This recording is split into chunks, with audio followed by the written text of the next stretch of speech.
नमस्कार, good evening. मी advocate Sneha Dikshit नवीन व्हिडिओमध्ये आपल्या सर्वांचं स्वागत करते.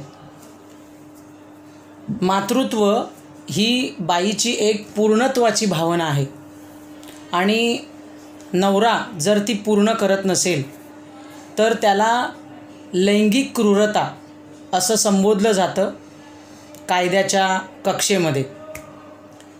8 वर्षांचं लग्न झालं आहे, व्यवस्थितरित्या दोघांनाही पगार आहेत. नवऱ्याला 3 लाख पगार आहे, बायकोला 80,000 रुपये पगार आहे, 5 प्रॉपर्टी आहेत. बायकोचं कोड कौतुक होतं आहे, बायकोच्या कामाबद्दल रिस्पेक्ट आहे. सगळ्या नातेवाईकांमध्ये गेल्यानंतरसुद्धा ह्या दोघांबद्दल चांगलं बोललं जातं. सगळं चांगलं आहे. परंतु जेव्हा संभोग करण्याची वेळ येते त्यावेळेला नवरा कुठेतरी ते करू शकत नाही आणि ह्याकरता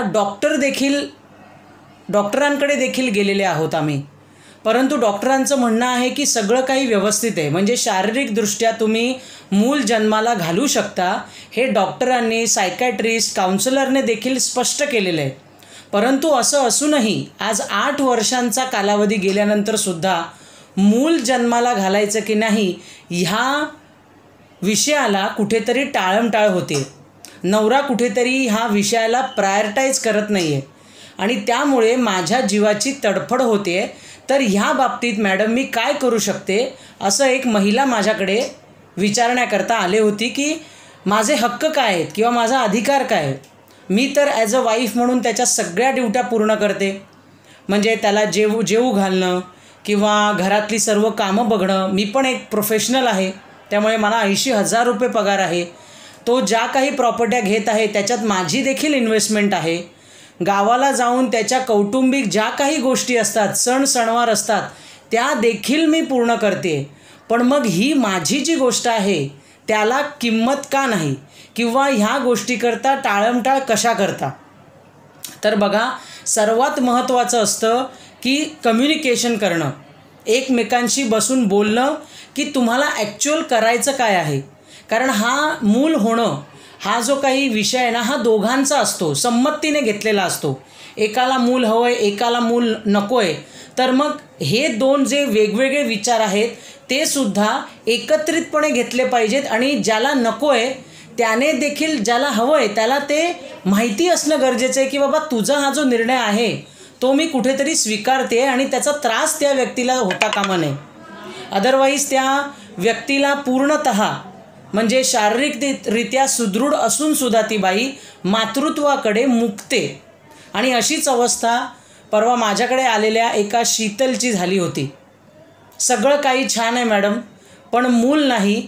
सगळं काही छान असताना बरं आम्हाला ॲडॉप्शनचा ऑप्शन घ्यायचा असेल तर तो कुठेतरी वेळेत घेतला पाहिजे.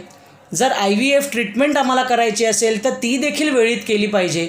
परंतु ह्या विषयावर बोलायला तो तयार नाही आणि ह्यालाच आपण म्हणतो की एक प्रकारची सायलेंट क्रूरता की जी बोलली जात नाही. सगळं छान वर दिसतंय, परंतु मेन गोष्ट जी आहे त्यापासनं कुठेतरी त्या बाईला दूर ठेवलं जातं.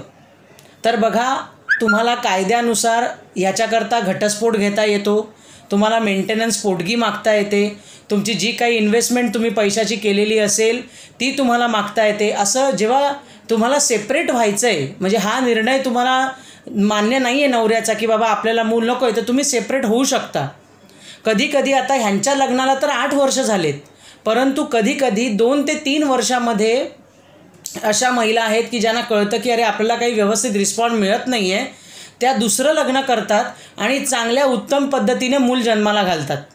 त्यामुळे हे जे गिल्ट आहे ना, हे बाईने घेऊ नये जर ती खरंच व्यवस्थित शारीरिकदृष्ट्या व्यवस्थित असेल तर. कारण हा तिचा मूलभूत अधिकार आहे, मूलभूत हक्क आहे की आई होणं. आणि आजच्या जगामध्ये तर आपल्याकडे IVF ट्रीटमेंट्स, ॲडॉप्शन्स असे भरपूर आपल्याकडे उपाय आहेत. त्यामुळे लक्षात ठेवा, असं जर काही तुमचा नवरा तुमच्याबरोबर करत असेल तर सर्वात प्रथम आधी काउन्सिलरकडे जा, त्याच्याशी कम्युनिकेशन करा, घरच्या मोठ्या व्यक्तींना घेऊन कॉमन मीटिंग्स करा, नाहीतर लीगल ह्याच्यामध्ये तुम्ही मदत घेऊ शकता. कायदेशीररित्या तुम्हाला घटस्फोट घेण्याचा हक्क आहे मेंटल क्रुएल्टी, लैंगिक क्रूरता ह्याच्या अंतर्गत. व्हिडिओ कसा वाटला ते जरूर शेअर करा. विषय आवडतायत की नाही नक्की शेअर करा. आणि तुमच्या काही कमेंट्स असतील तर त्या बघण्याकरता नक्कीच उत्सुक आहे. धन्यवाद.